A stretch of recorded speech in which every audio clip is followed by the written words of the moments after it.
All right, we are live. What's good, everybody? Okay, make sure I got all my buttons complete. Take Casey again here, getting back to the NBA off-season videos. The off-season is getting away from me a bit. We've had some transactions here. Today's the day of the NBA draft. I'm going to try to speed through as many of these teams here as I can in the next 20 minutes or so, and then I'm going to wrap it up later tonight while the draft is going.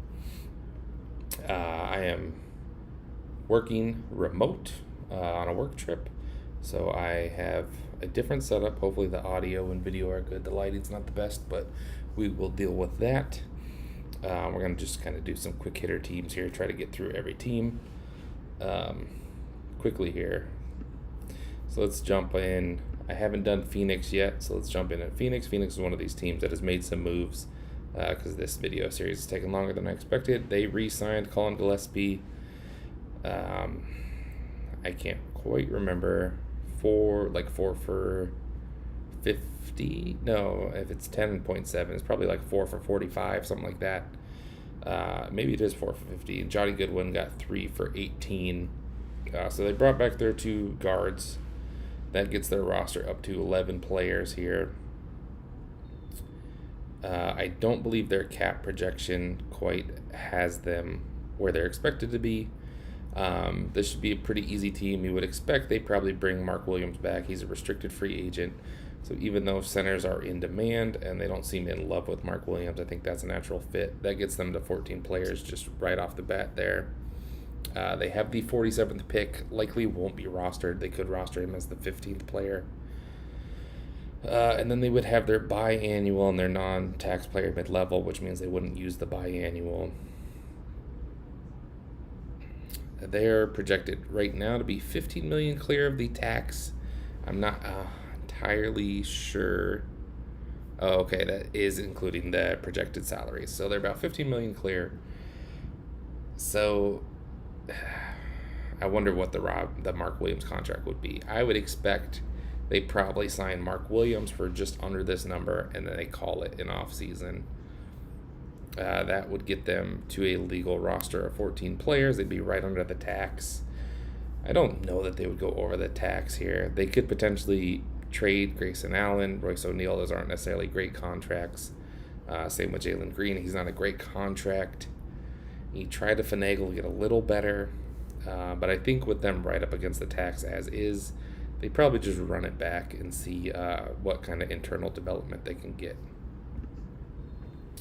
I need to find my phone. Okay, good. Just in case my coworkers text me in the meantime. Milwaukee just traded Giannis. We'll probably talk about that later. We'll go over transactions and stuff. We still got to talk about Philly. They're interesting. Golden State, Atlanta, Portland. Miami just traded for Giannis. So let's dive into them real quick because they're in an interesting situation now with Giannis. They also get Bobby Portis in this deal. So with these, this isn't including the traded players here. So they are at 12 minus 4, 8. So they're at 10 players rostered. Norm Powell is a free agent along with Fontecchio. They no longer have the 13th pick. They do have the 41st pick. I would expect they roster the 41st pick just because they can give him a rookie minimum, which is about 1.3, because they are hard capped to the first apron. Let's see where exactly they're at here. This doesn't look quite accurate because they don't have 40 million in space, but they're not over the first apron either. So maybe I'm not sure where they're getting that number from. That's a bit odd. Because I think they roughly have about 18 million in space, which is why there's rumors that they're not going to be able to bring back Norm Powell. Andrew Wiggins could decline his player option and renegotiate. Potentially, I think the only way you could bring Norm Powell back is if you sign Wiggins and Norm Powell to long-term contracts, just so you can push the money into future years. So Norm Powell is probably worth somewhere between 20 and 25 AAV, average annual value. But if you were to give him 4 or 5 year contract, you could maybe lower that AAV this year to 16, 17, 18 million. Same thing with Wiggins. If instead of signing him, so like Norm Powell, instead of signing him for 2 for 50, you'd be signing him for like 5 for 125, something like that, which would push the money into future years because you can give 8% increases each year. Same thing for Wiggins. He probably wouldn't take much of a pay cut, if any, just because a wing is still in demand. But if you ripped it up and gave him like 4 for 115, and you lower this number to something like 22, then you're talking you get $8 million in savings. You can squeeze Norm Powell in, then you're at 11 players. Even that might be pushing it. I think they would like to get out of this Nikola Jovic trade contract, but they don't have any assets left anymore. So more likely than not, they're going to have to let Norm Powell walk. They can maybe bring Fontecchio back, but that doesn't help them in the ball handling department. They're going to be on the minimums market for point guards. They do have Davion Mitchell still. That's really the only point guard they have on the roster. So someone like Tyus Jones is probably going to end up here where he can potentially keep getting minutes. That just seems kind of like Tyus Jones' role in the league is going to a playoff team that doesn't have a ball handler. And they're going to probably have to fill out the roster with minimums, which Miami has been pretty good at historically over the last decade or so, finding role players. But this is just going to be a very top-heavy roster. We don't know how well Bam and Giannis are going to fit. That's clunky. Bobby Portis is kind of both their backups. Isn't awful, but it's also still clunky because 3 of your 6 highest paid players will be front court players. And you don't really have the money to pay anyone else either. So that is a bit awkward. You're only hard capped for this season, so they'd be hard capped to the first apron. Next season, they could go over the first apron, potentially even over the second apron. But they're going to be very limited in what they can do this year. They don't really have any other positive asset players. Unless Wiggins were to opt in and someone wanted to trade for Wiggins at 31 years old at $30 million.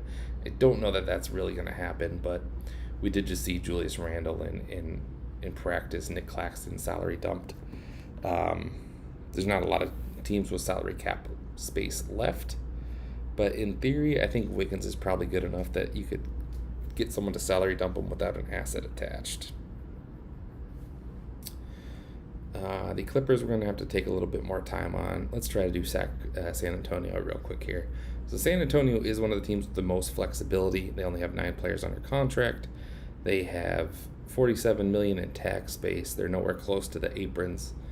So they could really do what they wanted. They could have been a Giannis player if they wanted to. But I think just because of the youth of the roster and the fact that they made the finals, we're not going to see anything too drastic. I would expect them to use their full mid-level. Probably not on a guard. They're probably happy with Castle, Fox, and Harper. I don't think they're going to trade De'Aaron Fox.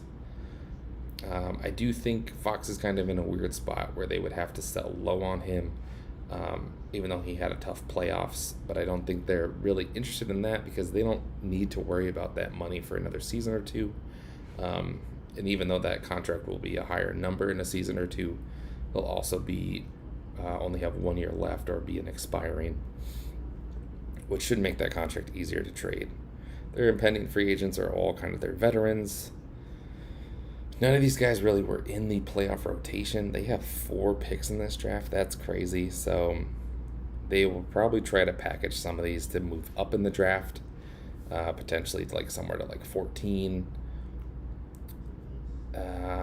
15. The tricky thing is 13, 14, 15, 16 are all teams' second picks. So I don't know that they would want to accumulate more. I don't recall who has 17 off the top of my head, but maybe you could package some of these seconds for a future pick or something. Or maybe they just take them. They fill out their roster really cheap. They will spend this full mid-level exception. Probably on a wing, whatever the best wing they could get. I don't think there's particularly great wings. Let me see if I can bring my Excel sheet up here in a timely fashion. Just kind of look at you also want to open up playing time for Carter Bryant. So I think you're probably pretty happy if you're the Spurs with, your first and second line overall. Let's see, kind of wings. Harrison Barnes, who is their own guy, Dean Wade. They could look into Dean Wade. How lateral of a move is that, though, really? Kendrick Williams, potentially traded from OKC. That would be interesting, but I think that would make sense for both teams. They could go after, like, Quentin Grimes. Tobias Harris probably is going to still make over the mid-level. Yeah, so not a lot of great wings out there. Grimes would be interesting. Benedict Mathurin would be interesting if the Clippers were to let him go, but he's restricted, so that's tricky. Yeah, really not a lot of wings. So they probably just bring Harrison Barnes back, which means your mid-level, you're probably spending on another guard, which I don't love. Maybe you do it just in a trade. Maybe instead you're going to use that mid-level exception as a trade chip. You also could sign some of your players for a sign and trade purpose. So like Harrison Barnes, you could do. He made about 19 last year, so you could get him up around that number and be able to trade him for that number. It'll be tough to kind of exceed that because when you're doing a sign and trade, you can either trade them for up to last year's salary or 50% of their new salary, whichever is higher. So to exceed $19 million in a tradable salary, you'd have to pay Harrison Barnes like $40 million a year, which no one's going to go for. But you could use him as a $19 million trading salary and pair him with someone else. So that could be like a Wiggins trade, for example, as you could do. This wouldn't make sense, but in theory, you could trade like Harrison Barnes plus Julian Champagnie for Wiggins. That's not what they would do, but just that is what they could do with Barnes, and then they would still have their mid-level exception to spend on someone.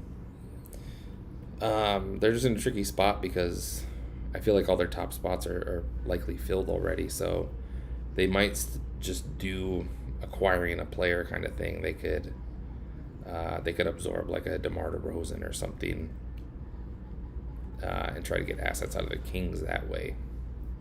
So I'll be interested to see what the Spurs will do. I don't really have a feel for what they're going to do. This is in the opposite order now on me. Switched on me. I want to talk more about Charlotte. Utah. Let's look at Utah because Utah is another interesting thing here. The draft is tonight. They have the second overall pick, so they'll take Boozer or Darren Peterson. They likely are going to bring back Walker Kessler because he's restricted. It's hard for anyone else to really get their hands on him. They're already at 12 players. Kessler gets them to 13. Darren Peterson gets them to 14. They could try to sign and trade Nurkic. I think they'd probably just let Nurkic walk. They don't have any real need for him going forward. They could try to package like John Conchar or Cody Williams in a trade and get another role player that way. They also just have their mid-level exception they could use for their 15th spot. They are $66 million under the first apron, so even if Walker Kessler is making something like 30, the number 2 overall pick's probably making something around like 12. You still would have money for the full mid-level, and you would still be under the apron, likely under the tax.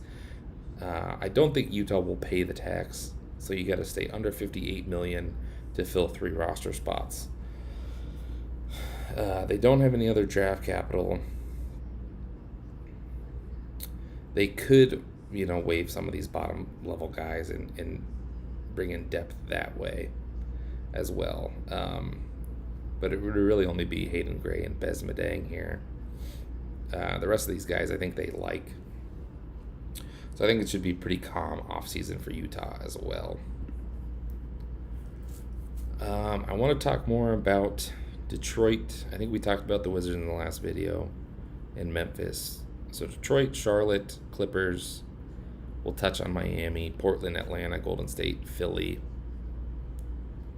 So we got maybe like seven teams left here in the next after dinner during the draft. We'll talk about that while the draft is going. I don't really have any takes on draft picks because I'm not watching college basketball really.